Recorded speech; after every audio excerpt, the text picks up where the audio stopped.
Well, hello everyone. Welcome back to another episode of Espresso with Matt. I'm here with my good friend Alyeah. Alyeah, thank you so much for joining. How you doing this morning? I am doing excellent. It is such a pleasure to be here with you today, Matt. And I'm looking forward to our invigorating discussion this morning. As I am. Just a word of warning, as we talked about a minute ago before I was doing a little prep. The landscapers are here, so they are doing the long work right now. So hopefully they'll stay quiet for us, and we'll go from there. But great morning, very beautiful day, sunny, spring.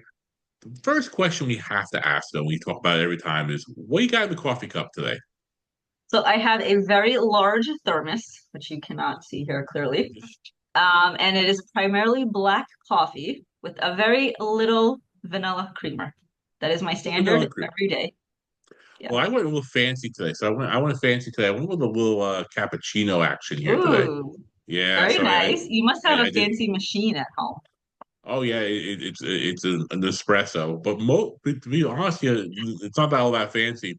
I use mostly my stovetop, old school, you know, your grandma had it kind of percolator that I use for most of my espresso. That's how I make most of my coffee. Then I use an espresso machine too because it's just quick and convenient. And you'll appreciate this story real quick. You worked through the pandemic in healthcare, and many times we look back at the pandemic and how we got through that. One of the ways I got through it was the espresso machine. I bought one for my office. I bought an espresso for my office because I was so busy.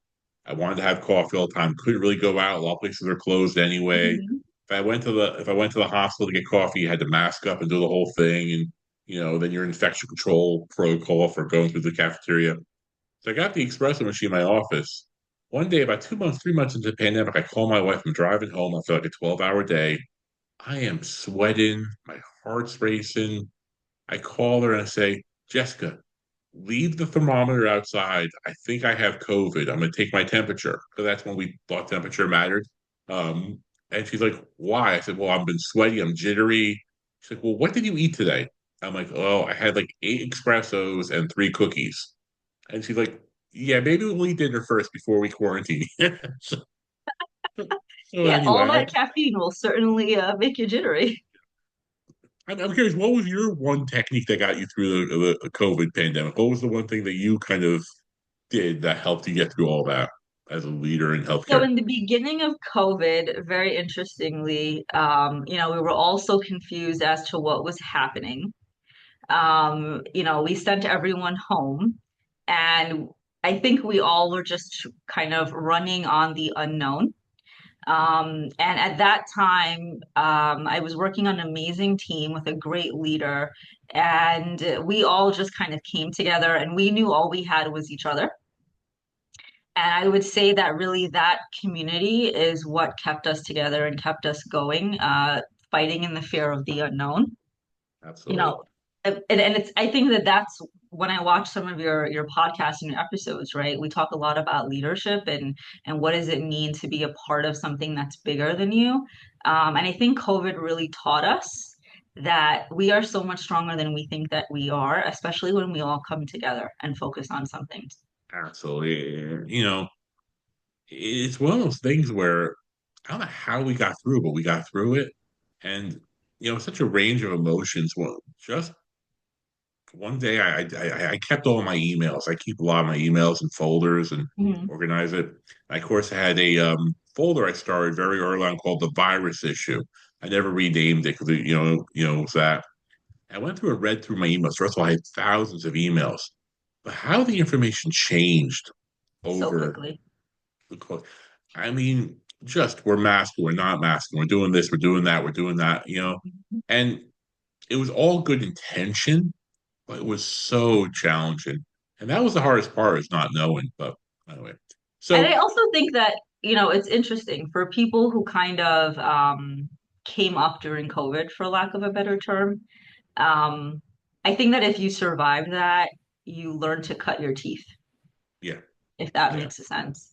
yeah, And those of us that were kind of there in the front lines with our staff, we became stronger, and certainly I think that I became a stronger leader throughout that experience. But I'm sure we'll get into all of that as we Yeah. continue our discussion.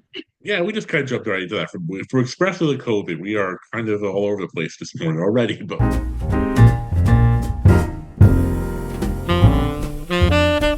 I really want to start with your just absolutely amazing career, what you've done, and talk a little bit about that. Just for everyone out there, kind of give us a little sense of what you do now and how you got there, what your career looked like. Can we talk about that for a few minutes? Yeah, absolutely. It's kind of long, but well, look to make it short. In my current role, I serve as the System Vice President for clinical operations here at One Brooklyn Health. We're a two-hospital system located in Brooklyn, servicing East New York, Brownsville, and Central Brooklyn population, roughly 1 million people a year. Um, I oversee the surgical services and cardiology currently. My path is long, windy, what I guess can be called the latticed path, not the ladder. It is a path that I certainly did not understand while it was happening. And I didn't like it initially, to be very honest. I started off as an emergency medical technician here in New York City. I was on the ambulance for about 9 years. And that was with the great intention of going to medical school and becoming this wonderful doctor that actually I wanted to always be an OBGYN, which is crazy. I don't even know why I wanted to do that. But that was what I thought that I loved and I wanted to experience.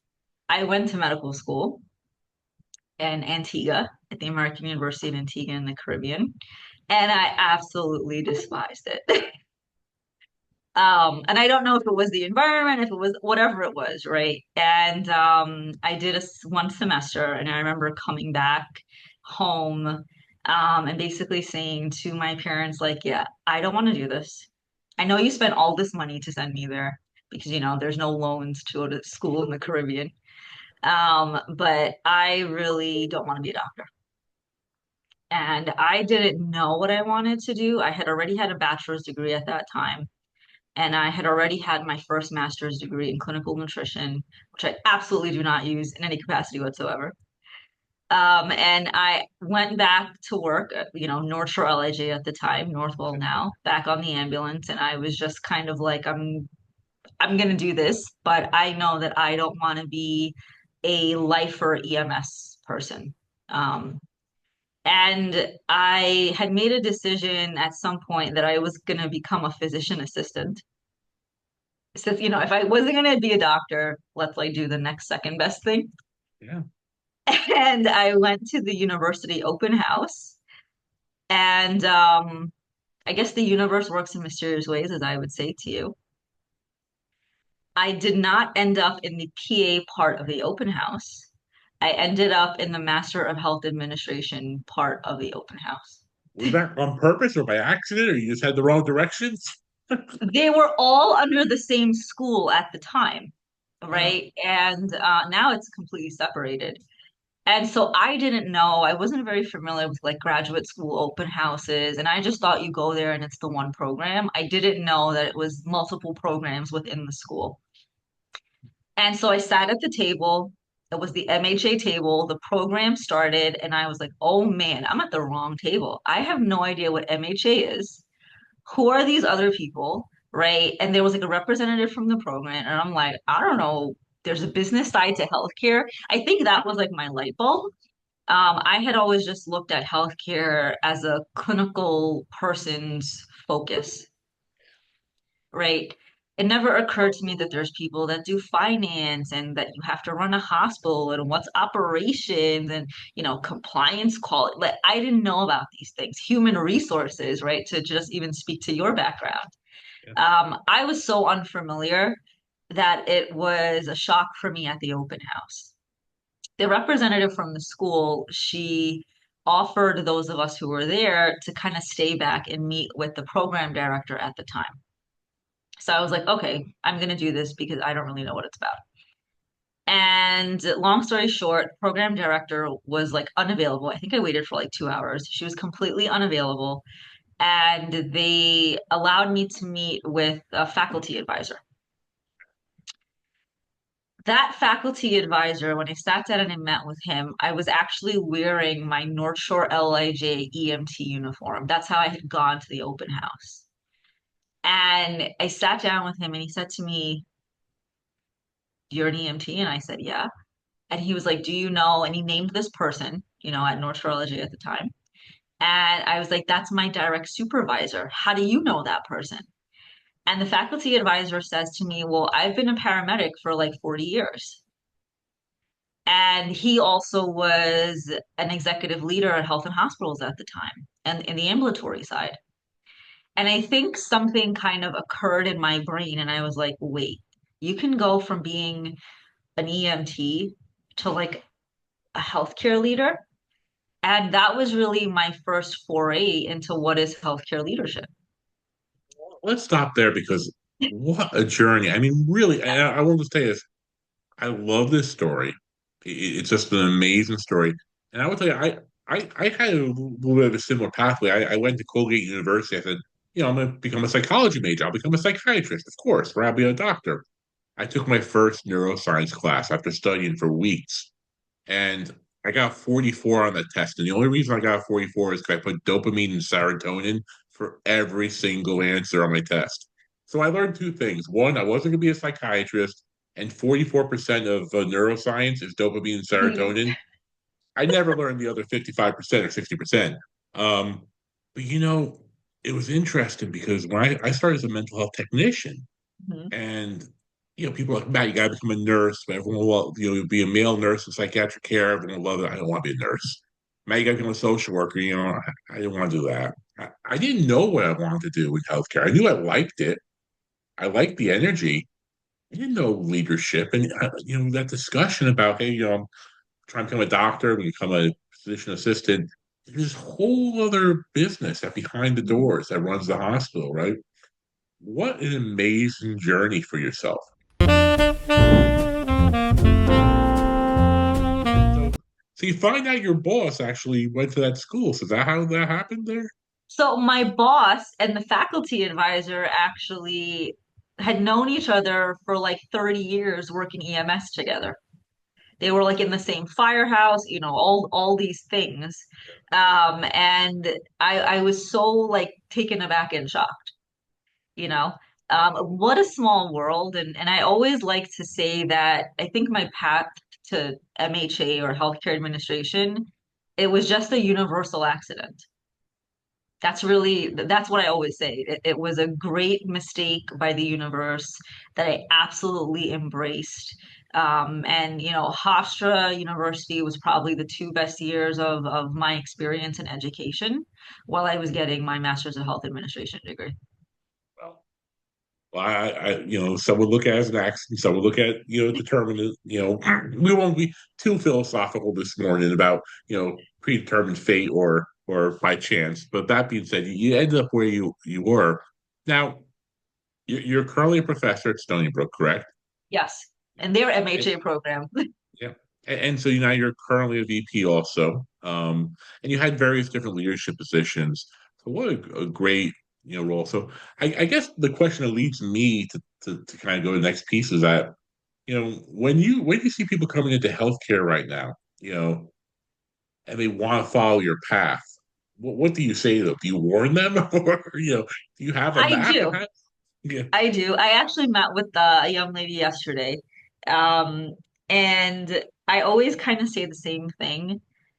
I am the 1%, and I should not be the mold that people want to follow. And I say that because I have been more than fortunate in my career to date. I have been really recruited for every position I've ever held out of grad school. And a lot of that has to do with network and mentorship and sponsorship.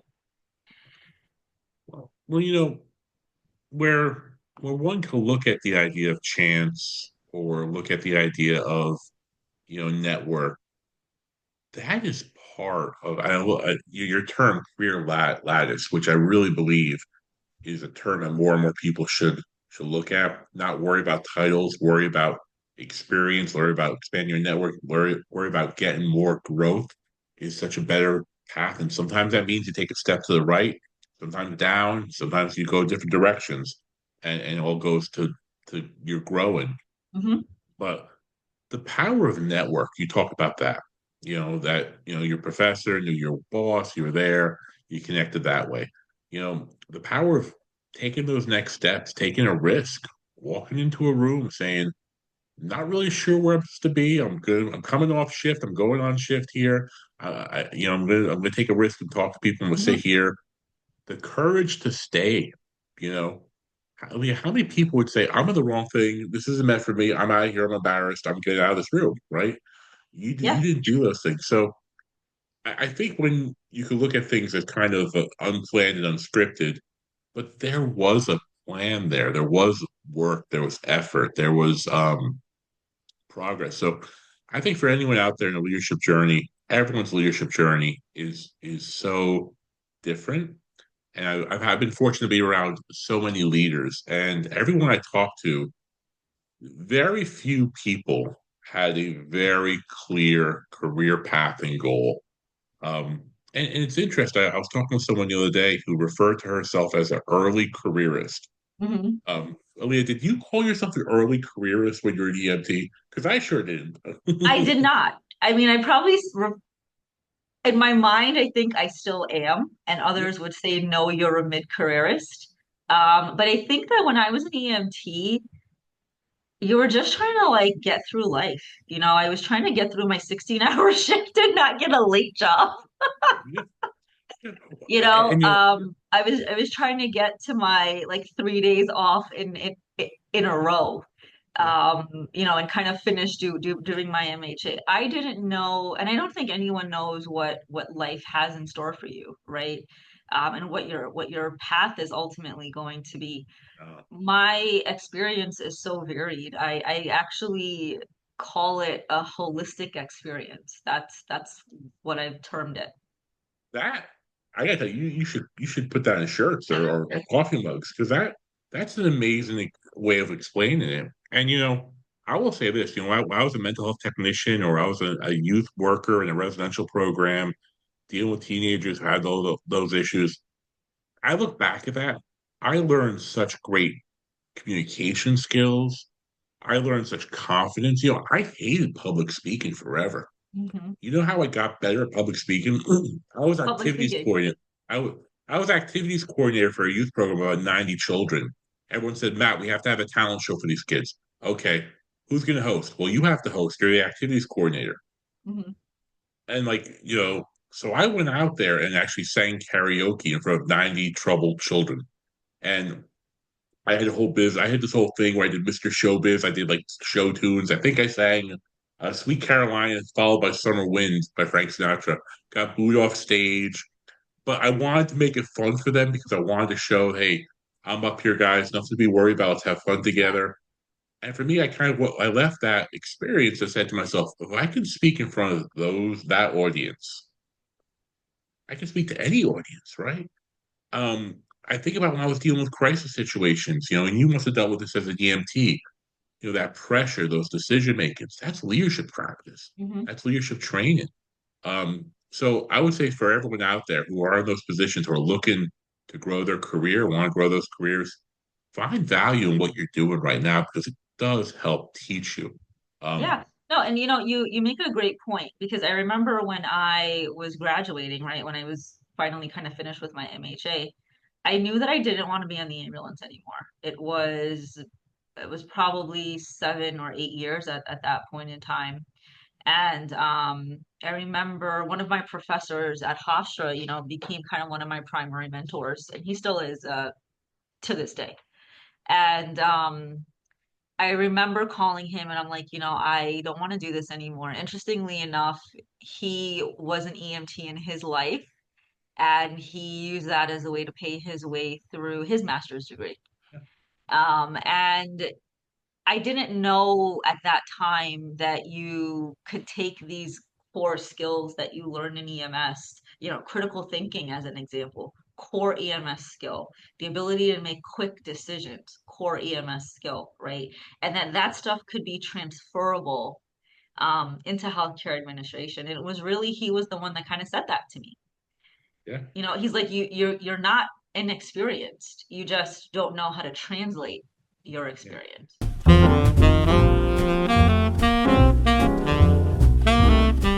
And what a great discussion, and such a great message to everyone out there is looking at, if you're looking at your career right now and you're looking at your skills. I always tell people, take a look at your accomplishments, take a look at your things, but really think about the core competencies.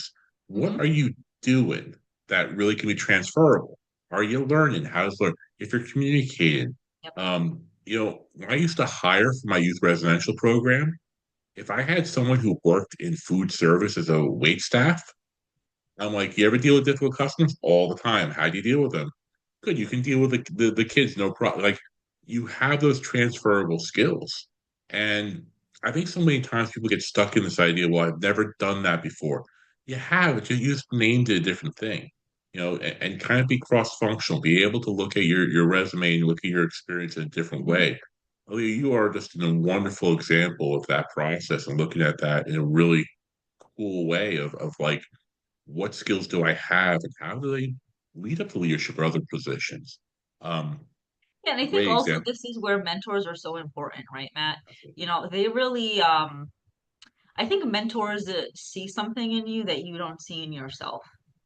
Yeah, And they then kind of have a way of showing you what your great potential is, you know? absolutely. And if you What, if you create that small, and really a mentorship should be a small circle in my opinion, of really core trusted people. But each mentor gives you something different. They each have a different value for what you may need at a certain point in time. I think that those are the people, especially in the beginning of your career, when you just obtained your degree, you're looking to make a career transition, you're looking to transition into leadership.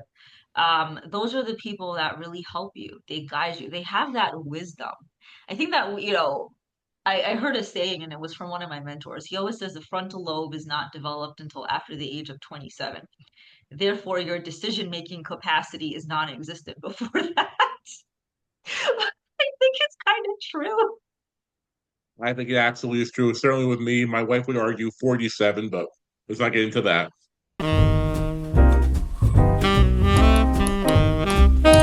Well, so, we talk about mentorship, we talk about, trying new things, we talk about taking risk, and these are great advice for anyone in a career path. And really, what I really appreciate about you is you've taken value in your experience and your relationships. No one mentor knows it all. No one leader knows it all. Part of that human condition is you learn from everyone. I've had amazing mentors and leaders in my life. And one thing I realized is I am not them. They are not me. I can't be them. They can't be me. And that's a weird way of saying it, but you take what you can, you learn, you grow, you develop, but you stay core to your beliefs, and it's such an amazing thing. Yeah. Um, But I think you make a great point, right? As you develop in your style, your leadership, your personality, I think that the core values are really something that you need to hold on to, right? You don't want to lose those. That is the foundation of who you are. And that could come from your childhood, that could come from your experience, whatever it is, your parents. But you always kind of have that as your primary level setting. You're yep, right. That's what it does. It keeps you grounded. yep, And as you go through mentors and sponsoring people that you work for, I know that I have incorporated a little bit of kind of like my three primary people in my life. I've incorporated a lot of their style into me, but I still hold true to my core values that keep me grounded. So I also think that's another great important point for the audience. absolutely. I can tell you, in that value discussion, it's interesting. I used to do a lot of interviewing when I was an HR director, and I did some like senior level interview for executives and doctors. a longer interview process. And I would actually start with telling about some of your accomplishments in high school and college. And people look at me like, I was in high school 50 years ago, but what's interesting, I think right around that time, you start forming some fundamental work ethic values that kind of hold true, evolve, grow as you grow. But some of your personality traits are there, for better or worse, they're there, and you kind of grow it. And where you lose me on leadership training is when people start leadership training with this idea of fundamental change to become a leader.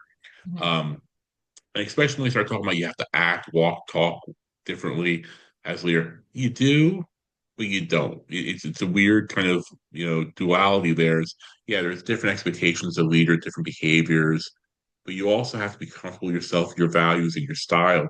And you completely can improve those, get better at that, become aware of that's the most important thing I had to evolve in, become aware of when I'm not my best, so you can kind of go from there. And sometimes we're not at our best and we have to figure that out. So what And a great, emotional intelligence, yeah, right? We talk about self-awareness, and emotional intelligence was something that I learned from my boss at Northwell. He used to drive me nuts with this. He had this picture of this brain in his office, right? And I'd be like, you're weird. But he kind of like drilled it.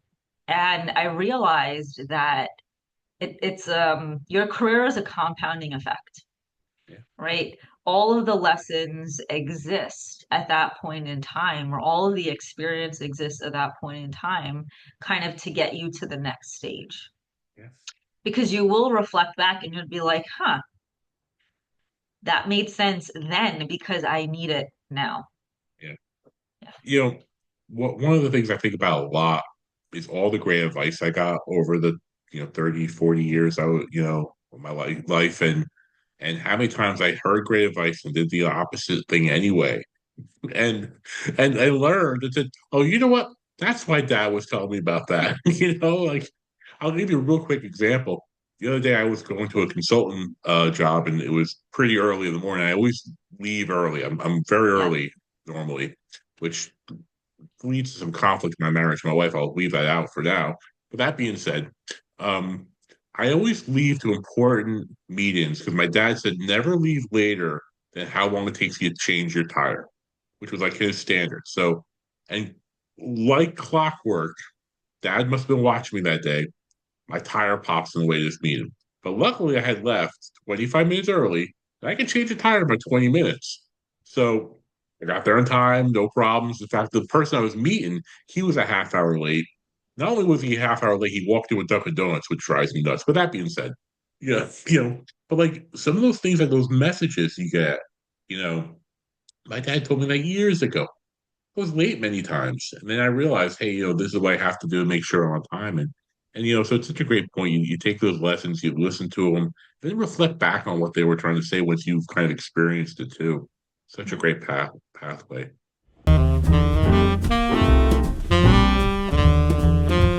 Alyeah, such great advice here for leaders. You talk about your mentor now. You mentor people.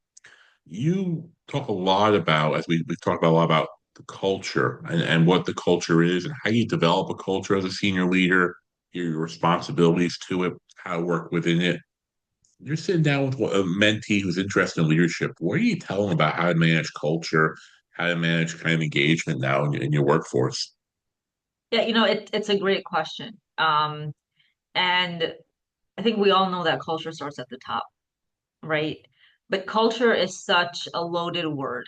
What is that word? You know, we all worked in so many different organizations and can speak to our own experiences. But I would probably really summarize it in a few things. I think culture is about vision. It's about getting people to understand the importance of that vision, right? It's getting them to understand the positive impact that they have on what they do, not only to the organization as a whole, but to the community that they serve, right? Especially those of us that work specific to healthcare and health system leadership. But culture is also about transparency. It's about listening, right? And it's about giving people a voice to make change, to not be devalued because they have an opinion, right? But I think that one person can do that in their area, but the organization as a whole, that has to be led by the leadership at the top. And people practice what they see, right? It isn't do as I say, not as I do. It's really the other way around. Do as I do, but maybe not so much as I say. To me, the latter is culture. It absolutely is, and there's so much to think about there, and and by no means am I an expert on this, and I spent a lot of time thinking about this and what has gone well in my career, what's not gone well. There's a few things I come to. First of all, I think you have to build a structure that supports culture, Mhm. and so if you go to like a couples therapy, what are they telling you to do? Hey, turn off your phones, go on a date, talk to each other, kind of thing. I think as organizational leaders, the first thing I would kind of suggest is how does your structure focus on communication? How does it focus on, do you have meetings built in? Do you have town halls? Do you have round in? Do you have post in before or after shift reports in healthcare? One of the most important tools I always thought in healthcare was you got to give a few minutes before a shift for people to communicate, and you got to give a few minutes for people just to decant after a Yep. shift. Um, and that was one of the things I used to do as I was a leader in direct care. It was like, are you talking before the shift? Are you talking after the shift? Um, if you can't figure it out in 5, 10 minutes, come to me. Yep. But so these things like you think as you're a system VP, so you have to think system wide. You have to think the idea of how I build a culture and organization to support that. The, that I always got, and that I always kind of could do really well.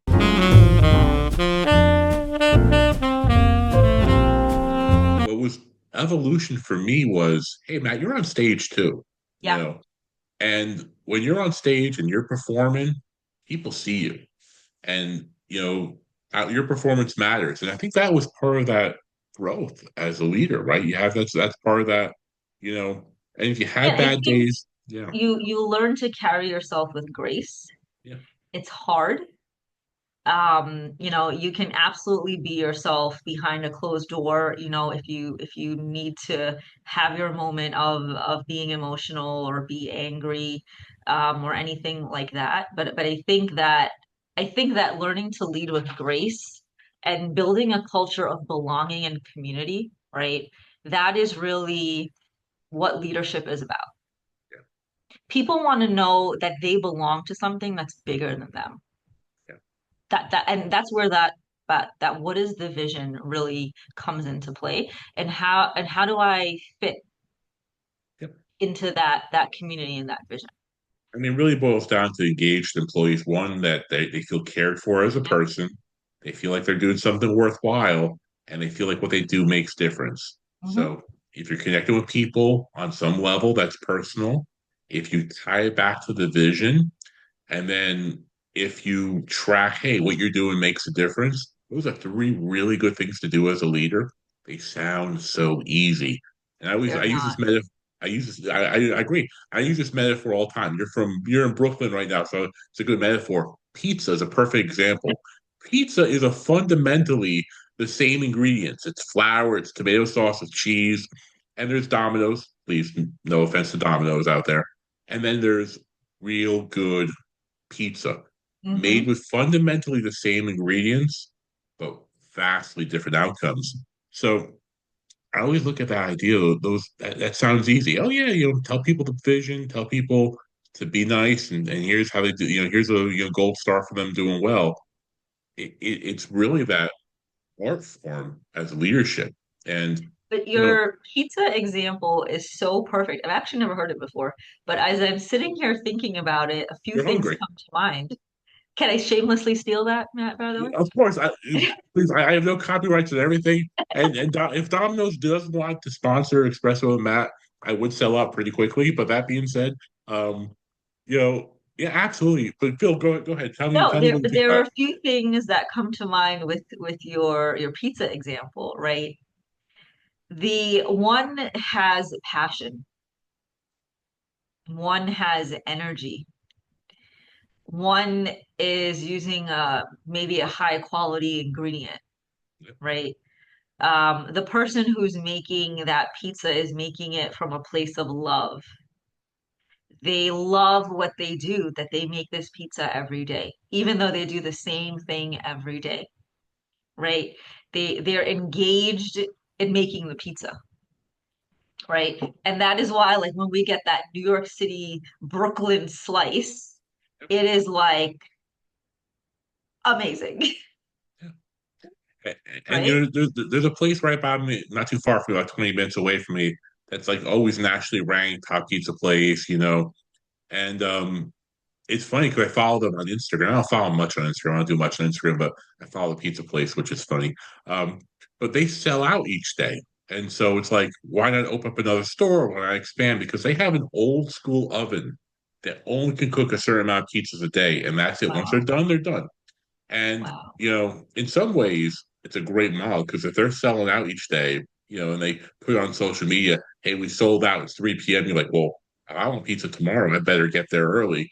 So they have lines up but it's such a great thing. It's like you can take the same ingredients and you see in healthcare, it's Mhm. fundamentally the same test, the same medicine, it's the same level, the same care. But when it's practiced in a way that has passion, care, it's a whole different outcome. Yeah, And it really does matter. All right, I well, couldn't agree with this, you anymore. there you go. I think we're on to some hero pizza, or we are recording before lunch, so let's be transparent there. Well, thank you so much for such a great discussion on your career, passion, leadership. Such really wonderful nuggets here. If people want to get in contact with you, kind of talk with you or meet with you, get some sense of where they can find you and how they can connect with you. Yeah, listen, the best way, and I think you're going to post this on LinkedIn, so that is absolutely one of the best ways to get a hold of me. Send me a message. I absolutely love meeting with people, talking to them, helping them through their questions and paths. Um, the journey is hard, but it is a worthwhile journey. Absolutely. And I think that if you are open-minded about your experience, um, you will value the journey much more. Because in the long run, when you look back, we didn't really get into it, but my career was like all over the place. I did health insurance, like long-term care, pop health, like all over the place, right? Before I actually really came into the service line or hospital, but system operations, kind of everything. And I kind of realize now when I look back, I understand the patient side of things because I sat in the health insurance world, right? I understand what happens when a patient leaves a hospital because I saw the long-term care world and the post-acute care world. And so that journey of 10, 15 years, really, when I think about it now, I value it so much more and I value the lattice. And I am happy that I did not have the latter experience. That's amazing advice for careers out there. And for people out there in a role you're thinking, I want that next step. Look to your right, look to your left, look downwards. The path might be blocked the way you think you're going. There's different paths out there, many different ways to get Exactly. around town. Hey, you live in New York. You know you have to go around detours all the time, right? Exactly. Go from there. You still get where you need to go. We're about to start our favorite time of the day, our espresso rounds of questions here. All Uh-oh. right. So, yeah, we're ready. All right. So the first espresso question: what is the best piece of advice you ever got over a cup of coffee? Ah, I think the first one is maintain integrity, even if it's the hardest thing to do. Always make the right decision, even if it's the hardest thing to do. That would be the first. I have another one that I can give you if you want it. Yeah, absolutely, absolutely. I learned this the hard way, and it was with someone that was recruiting me over a cup of Irish coffee that he was drinking, not me. He asked me, "What are you good at?" And if he watches this episode, he'll know who I'm talking about. And I looked at him and I was like, I don't understand your question. And I realized that you need to be able to speak to your skill set, which I had never knew you needed to be able to do. Yeah, So formulate that very quick elevator speech would be the second thing. yeah. And and really some really important work, and I think it's great work to do. Finalize your values, understand what's non-negotiable for you, and and why should someone hire you? What do you bring to the table that's unique to you? It's a fair question, and it's a question I think we don't always ask ourselves often. And especially us humble servant leaders, it's tough for us. Great advice there. Wonderful advice. All right, so there's a lot of leaders out here. You gave them a lot of great advice to leaders, but if you had a cup of coffee with a leader right now and you had to give them some advice, what advice would you give a leader over a cup of coffee right now? What advice would I give them? Oh, wow, that's a great question. Um, I would think I would say it's important to find people's passions and help them fulfill what they think they want their journey to be, right? Be a support for everyone, even if it feels like the hardest thing to do. Yeah. If I expand upon that, if you don't get some sense of satisfaction and happiness when one of the people you work with gets promoted or moves on, then maybe leadership's not for you. And I think some of the proudest moments for me as a leader were when people grew. And that's such great advice and really, really great advice. Okay. You can go back and have a cup of coffee with a younger Alyeah and give her advice. What advice are you giving a younger Alyeah? Patience. And I also think that when you come out of the EMS world, you're a very impatient person. That's just kind of the nature of the industry and who we are. Yeah. I would say patience. Everything is going to come in the right time, and just keep knowing that and forging forward. Something we all could work on. Yeah. Wonderful advice. Final espresso question. You can have a cup of coffee anytime, any place, anywhere with anyone. Who you having that cup of coffee with? So my favorite type of coffee is Turkish coffee. Small cup, Hmm. very strong. Um, my favorite place is Istanbul. It's like the best of all worlds for me. Yeah. And with who? Oh, wow. That's a great question. I Might be don't know. yourself or just enjoy that coffee. No, well, that's a great question. I don't know. I don't know. I think that there are people that I would say I would love to be with my friends there, people that have supported me on my journey. Love to be there with my parents. They've supported me on my journey. And I'm sure that people that I haven't even met yet in the future, who are going to inspire me and allow me to continue to keep my passion going. Yeah.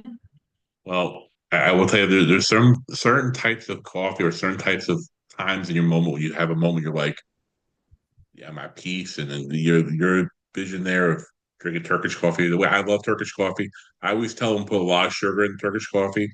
I said It when is you think very you did, bitter. yeah, but you don't. When I think you put enough sugar and put another scoop in because I really like it sweet. And I don't really drink coffee sweet, but I do like Turkish coffee sweet. But that moment of reflection, and peace and really great area sounds amazing. Well, Yeah, Alyeah, I listen, am. I've had a great experience where I've been able to have Turkish coffee in front of the Hagia Sophia, and you're looking at something that is thousands of years old, and you just kind of say to yourself, imagine what life was like at that point in time and how far everyone has come. Yeah. Someone else was sitting out there drinking a cup of coffee 1,000 years ago, thinking the same thing. Exactly. And it's a sense of connection, humanity, and it's a sense of peace that we're part of something bigger. I mean, we got some pretty deep thoughts here. We got the pizza, we got into Turkish coffee. We kind of went to the gambit here. I mean, I'm so glad you joined me today. Amazing episode. Lots of wonderful advice. I personally will be following you, looking what's next for you, and continue to see your career growth.